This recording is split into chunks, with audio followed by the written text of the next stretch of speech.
12월 9일 장전 시작입니다. 자, 뉴욕 3대 지수는 FOMC를 하루 앞두고 대체로 하락 마감을 했습니다. 사실 오늘 좀 좋았던 재료들이 많이 나왔음에도 불구하고 확실히 말년병장 파월의 이런 꼬장을 좀 우려하는 하락세가 나온 게 아닌가 이렇게 생각이 되고요. 상하락 종목들은 한 6대4 정도 비율의 하락 종목들이 우위로 마감했고, 오늘 빅스 지수가 꽤나 많이 올랐습니다. 8%대 변동성이 나오게 되면서 뭐 17까지 올라가는 모습이 나왔는데, 확실히 FOMC를 앞두고 또 변동성이 커져가고 있는 그런 하루였다라고 생각하시면 될 것 같고, 오늘 트럼프 대통령이 AI 분야에 대한 이런 행정명령을 서명할 수 있다, 서명하겠다는 내용이 나왔는데, 이게 이제 규제를 하겠다는 게 아니고 완화를 풀어주겠다. 기업이 무언가를 할 때마다 50개의 승인을 받기를 기대할 수 없습니다. 굉장히 맞는 말이죠. 우리나라 같은 경우에는 뭡니까? 맨날 뭐 반도체 AI 한 대 해놓고서는 저 52주가 반도체 풀어주지도 않고 있잖아.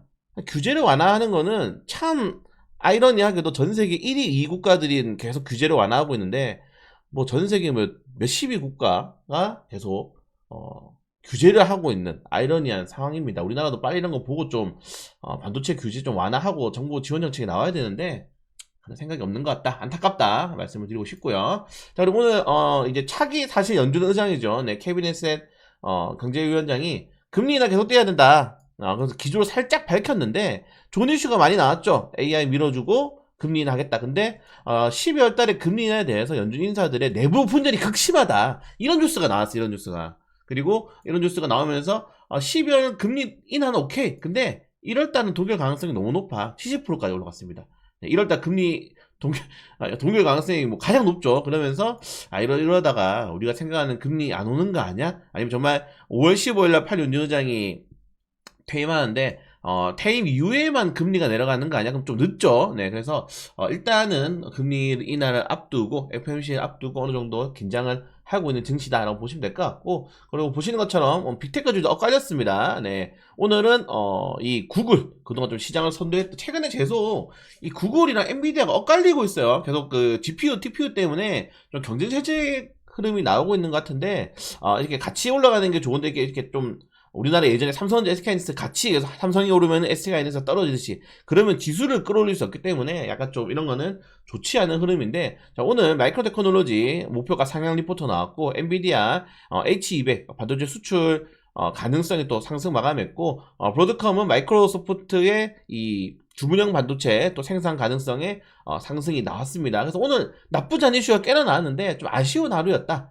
다만 러셀 지수 같은 경우는 뭐 크게 하락이 나오지 않았죠. 오히려 전체적인 섹터로 본다면은 그래도 좀 반등하는 종목들이 많았다라고 좀 보시면은 될 것 같습니다. 그래서 비트코인도 지금 보시면은 옆으로 흐르고 있고, 비트코인 변동성 정말 장난이 아닙니다. 비트코인 투자하시는 분들은 진짜 피가 마를 것 같아. 이거 뭐야 이거, 이 롤러코스터가 지금 플러스 마이너스 4, 5%를 계속 왔다 갔다 해버리니까 좀 어지러울 것 같다 말씀드리고 싶고, 뭐 나머지 선물 지수들도 그렇게 뭐 높은 변동성은 나오지 않고, 최근에 천연가스가 흐름이 좋았는데, 이거 천연가스 늘 말씀드리지만 여러분들, 에너지 같은 경우에는 에너지 수요가 많아? 근데 공급을 언제든지 할 수가 있어요.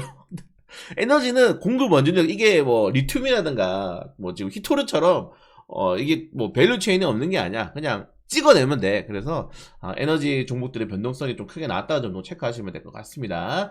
우리나라 증시 같은 경우에는 오늘 0.72% 하락이 나왔어요. 네, 반도체 종목들이 올랐음에도 불구하고 하락이 나왔다는 거는 오늘 증시 변동성 좀 조심해야 될 필요가 있을 것 같다, 이렇게 좀 말씀을 드리고 싶고, 제가 어제 오후장에 말씀드렸죠. 수익권인 종목들 좀 정리해라. FOMC에서 어떤 말을 할지 모른다. 그래서 파월의 꼬장에 오늘은 조춤한 하루였다라고 생각하시면 될 것 같고, 뭐 우리나라 같은 경우에는 코스닥 활성화 정책, 그리고 뭐 정부의 지속적인 이제 증시 거버넌스를 활성화를 위해서 계속적으로 이제 뭐 상장사 공시 의무까지 강화하겠다라고 하게 되면서 자본시장 제도 개편 로드맵을 좀 꾸준히 준비를 하고 있는 것 같습니다.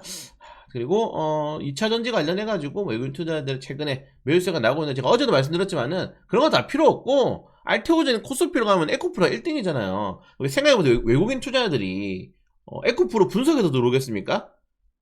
아니잖아. 에코프로의 이때까지 역사적인 그런, 사실 에코프로를 뜯어보면은 투자를 할 수가 없어.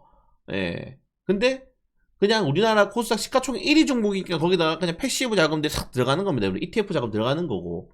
네, 그게 중요한 거예요. 그래서 에코프로 BM이 이제 에코프로 그룹주가 이제 뭐 애들 시총 비슷하잖아요. 왔다 갔다 하고 있기 때문에 보시면 될 것 같고, 사실 이게 말도 안 되는 게 에코프로가 왜 올라가? 에코프로 BM이 올라가요. 이 지주사잖아, 지주사. 네, 우리나라는 아직도 이거 대머리 때문에 진짜 이상해졌어, 시장 자체가. 그래서 쉽지 않다, 여기 좀 말씀을 드리고 싶고요. 자, 그리고 위장사랑, 네, 위장사랑을 할 수밖에 없다. 네, 뭐 여전히 우리나라 투자들은 뭐 밑에서도 말씀드리겠지만은 이전에 워낙 당한 게 많아서 그래요, 기업들한테. 이런 게 좀 있어요. 미국 주식, 이게 간단해. 왜 미국 주식을 사느냐 했을 때는 생각해보세요, 여러분들. 구글을 사면 되고, 미국 빅테크 사면 되잖아요. 만약에 뭐 IT 업종을 사고 싶다, 그럼 구글을 사든지, 뭐 메타를 사든지, 네, 뭐 아마존을 사든지, 뭐 이렇게 할 수 있죠. 애플을 사든지, IT 관련해 가지고. 그리고 뭐 전기차를 사고 싶다 그러면 테슬라를 사면 되는 거고, 네, 뭐 소프트웨어, PC 쪽 뭐 이런 거 사고 싶다, 마이크로소프트 사면 되는 거고, 뭐 반도체 사고 싶어, GPU 사고 싶어, 엔비디아 사면 되는 거고, 반도체 설계 사고 싶어, 브로드카 사면 되는 거고, 디램 반도체 사고 싶어, 마이크로 테크놀로지 사면 되는 거예요. 간단하죠? 간단한데 우리나라 같은 경우 생각해보세요. 삼성전자가 삼성그룹이 몇 개로 쪼개져 있습니까? 삼성그룹의 상장사가 몇 개야? 현대차의 상장사가 몇 개야? 만약에 테슬라가 한국 들어왔잖아요. 테슬라가 한 10개로 쪼개졌을 거예요. 테슬라 전기차 부분, 테슬라 자율주행 부분, 테슬라 스페이스X 부분, 스페이스X는 아니죠. 뭐 X 그룹도 분할 상장했을 거고, 스페이스X도 분할 상장했을 거고, 그 보일 터널링 하는 것도 분할 상장했을 거고, 뉴럴링크도 분할 상장했을 거고, 개판이야. 테슬라 지주사도 있겠죠. 그러니까 사람들이 미국을 주식 투자할 수밖에 없는 거예요. 뭐 계속 미국 주식 왜 하냐 그래. 한국 주식 시장이 병신 같으니까 미국 주식 투자하는 거지. 그런 것들을 개선을 할 생각은 안 하고 맨날 이제 서학게임이들한테 이제 좀 범죄 프레임 씌워가지고, 잘하죠 정치인들. 범죄 프레임 씌워가지고 지금 계속 환율 오르는 거 서학게임이 탓이야 라고 하고 있는데, 정신 차리세요 정치인들. 국민들을 아주 개돼지로 보고 있습니다 최근에. 정말 한마디 한마디가 마음에 안 들어요 진짜. 아무튼 뭐 미국 주식 살 수밖에 없고, 여러분들도 웬만하면은 삼성전자, SK하이닉스, 뭐 현대 정도 제외하고는 미국 주식 사라, 이렇게 좀 말씀 저도 드리고 있습니다.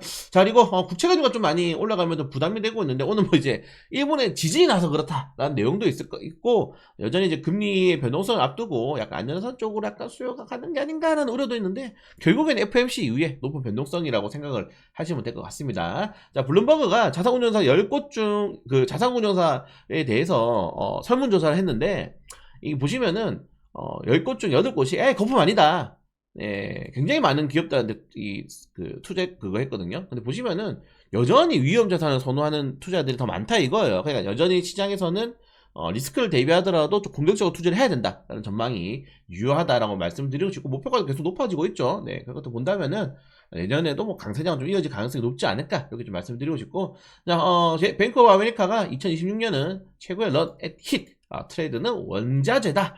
네, 그래서 히토류 관련 테마, 저는 히토류가 제가 예전에 그 영상 올려드렸지 않습니까?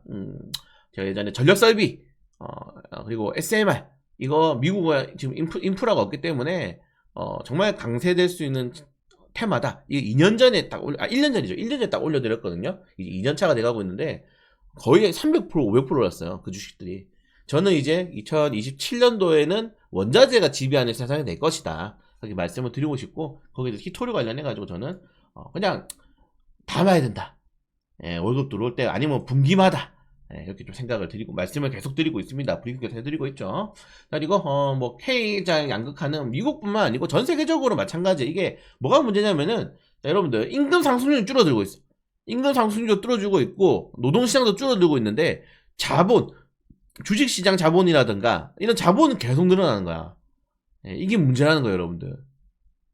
주식시장 계속 늘어나는데 임금이라든가 이런 걸 따라가지가 못하는 거예요. 그냥 돈을 버는 사람들은 노동력을 투자하는 게 아니고 자본을 투자해서 또 자산을 부축하지 않습니까? 그런 것들이 반복될 수밖에 없다는 건데, 이게 어쨌든 자유시장이 어떻게 보면은 가장 큰 좀 구조적인 이제 문제라고 하기보다는 구조적으로 약간 이런 것들의 규제가 필요한데, 그게 쉽지가 않죠. 특히 미국 같은 경우에는 말 그대로 로비가 합법적인 국가지 않습니까? 로비를 해서 자기들한테 유리하게 법을 바꾸거나 기업들에게 유리하게 그런 것들 만들 수가 있는데, 아무튼 그런 것들이 쉽지가 않다. 네, 앞으로는 양극화의 계속적인 이 상황은 우리나라도 그렇고 미국도 그렇고 올 수밖에 없다. 이렇게 좀 말씀을 드리고 싶습니다. 자, 그러니까 이렇게 생각하시면 돼요. 권력을 가진 사람도 국회의원 중에 부자 있는 사람이 어디 있습니까? 권력을 가지고 이제 높은 사람들은 돈을 계속 더 많이 모으는 거야. 정보도 더 많이 알고 자기들 막 입맛에 맞게 법도 바꿀 수 있고 이렇게 하니까 계속 올라가는 건데 밑에 사람들은 계속 일자리는 줄어들고 이제 또 로봇으로 이제 10년 뒤 20년 뒤면 대체되겠죠 사람들이. 그런 것들 계속적으로 줄어들 수밖에 없는 그런 상황이 오는 겁니다. 그런 것들 사실은 의도하는 거죠. 네, 이런 정치인권에서. 그리고 파월이 문제입니다. 지금 내부 분열이 극심하다. 네, 파월 연주장의 이런 발언 FMC가 중요한 게 아니에요 여러분들. FMC는 보통 이렇게 패드워치라든가 다른 선문 기관을 통해서 어떻게 할 것 같다고 나오잖아요. 점도표도 찍어주고. 근데 파월 연주장이 항상 FMC 끝난 다음에 한두 시간 있다가 이야기를 합니다. 어떻게 될 것 같다. 우리 이것 때문에 이렇게 했다. 그거에 대해서 더 문제야. 근데 얘가 지금 5월 15일 날 퇴임이잖아요. 보통 아시겠지만은 퇴임을 앞두고는 발언을 많이 안 하거든요. 이제 후임자를 존중하고 네, 약간 권력 이양을 하는 거죠. 근데 어떤 발언을 할지 모르겠다. 사실 지금 아시겠지만 파월은 정치인이에요. 이미 정치적으로 굉장히 많이 연관되어 있기 때문에 어떻게 할지 좀 더 지켜봐야 할 필요가 있을 것 같습니다. 우크라이나 관련해서 이슈가 굉장히 많이 나왔어요. 지금 미국 쪽에서 계속 이번 너희들 마지막 협상 안 하면은 이제 지원 안 해줄 거야. 사실 아시겠지만은 우크라이나에 가장 많은 지원해주고 있는 건 여전히 미국입니다. 유럽연합은 지원도 안 해주면서 그냥 입만 털고 있는 거예요. 그리고 이번에 정말 트럼프가 젤렌스키 봐라 이거 종전한 제안도 안 읽었다. 공개 불만을 또 이야기했고 트럼프 주니어도 마지막 이거 협상 결렬되면은 물러날 수도 있다. 그러면 우크라이나 못 버텨요 여러분들. 우크라이나 말씀드렸잖아요. 국민들한테 설문조사 했더니 60%가 전쟁 야 돈바스 주고 이제 끝내자 이렇게 하고 있어. 이야기가 이미 우크라이나 내에서도 완벽하게 의견이 통일이 안 되는데 어떻게 전쟁을 합니까? 네, 그래서 종전의 가능성이 계속 커져가고 있다는 점도 체크하시면 될 것 같고, 그리고 중국이 일본의 대만 개입에 맞서서 또 오키나와는 원래 우리나라 속국 아니었냐 라고 하게 되면서 또 둘 다 싫은데 열심히 싸우고 있어요. 중국이 좀 더 싫긴 한데 아무튼 열심히 싸우고 있는데 이런 적당한 경계는 좋다. 다만 여기서 정말 갑자기 빡쳐가지고 진짜 막 군사적으로 그거는 진짜 안 좋은 겁니다. 적당한 경계를 해야지 우리나라가 관광객도 좀 오고 일본이랑 또 중국 사이 어떻게 하겠습니까? 적의 적은 친구라고 얘들이 사이 안 좋아지면 중간에 딱 한국 있잖아요. 한국한테 야 우리랑 좀 친하게 지내볼래? 이거 할 수 있단 말이에요. 우리는 그런 것도 좀 기대를 해보면 될 것 같고, 자, 일본에서 이제 새벽에 오늘이죠 지진이 나가지고 뭐지 했는데 다행히 위치가 뭐 그렇게 리스크 있는 위치는 아니라고 생각되고 이게 또 한 50km 밑에서 터졌대요. 이게 그냥 너무 위에서 터지면 진짜 문제인데 너무 밑에서 터져가지고 이게 규모는 큰데 그렇게 막 큰 해일은 오지 않는다고 쓰나미는 오지 않는다고 합니다. 다행인 점이죠. 근데 이렇게 일본의 지진이 나야지. 최근에 마이크론 테크놀로지도 뭐 일본에 반도체 공장 짓는다고 하는데 한국에 좀 지어봐. 한국으로 와. TSMC랑 마이크론이랑 한국 잘해줄게. 우리나라 남쪽에 여러분도 아시겠지만은 보통 우리나라가 전력을 뭐 이제 서해나 동해 쪽에서 끌어오잖아요. 아니면 저 강원도라든가 거기다가 건물 지어도 전기값 싸게 주면 되잖아. 그런 생각을 왜 안 하는 거지? 너무 답답합니다 여러분들. 우리나라에 최근에 외국인들 그 외국계 공장을 유치한 적이 없어. 그럴 생각도 없어. 우리나라 원전 옆에다가 공장 지어주란 말이야. 그래놓고 전기세 반값으로 줘봐요. 안 들어오게 해서 들어오는 기업들이 있을 건데 안타깝습니다. 네. 그 스파이들 때문에 안 되려나? 또 중국인이 와가지고 드론 띄워가지고 또 안 되려나? 자, 아무튼 이런 내용이 있고, 네, 뭐 최근에 뭐 이런 군사적 이슈도 나왔는데, 뭐 이제 이 레이더를 막 조준했다고 하죠. 네, 그러면서 뭐 이슈가 발생했는데 이게 뭐 해프닝으로 끝난 것 같기도 하고요. 자, 그리고 국내 투자자들이 여윳돈이 생기면은 예적금을 아예 또 40% 이상 넣는다고 합니다. 이게 약간 설문조사 한 지가 좀 올해 초에 이제 한 걸로 알고 있긴 한데, 아무튼 쉽지가 않다. 이것도 아까 말씀드린 것처럼 우리나라는 예전에 일본인들도 주식 투자 잘 안 하잖아요. 일본인들도 옛날에 일본인들 아직도 현금을 많이 주고 있죠. 특히 나이 좀 있으신 분들이 왜 그러냐면은 일본인들이 옛날에 이제 뭐 부동산하고 부동산하고 주식하다가 버블 터지면서 휴지 쪽 됐어. 은행에 예적금 드는 것도 다.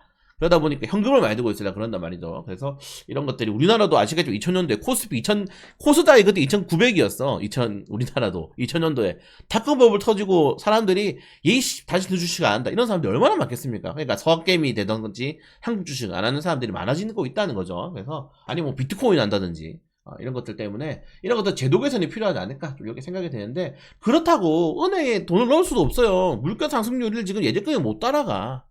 진짜 살기 힘듭니다.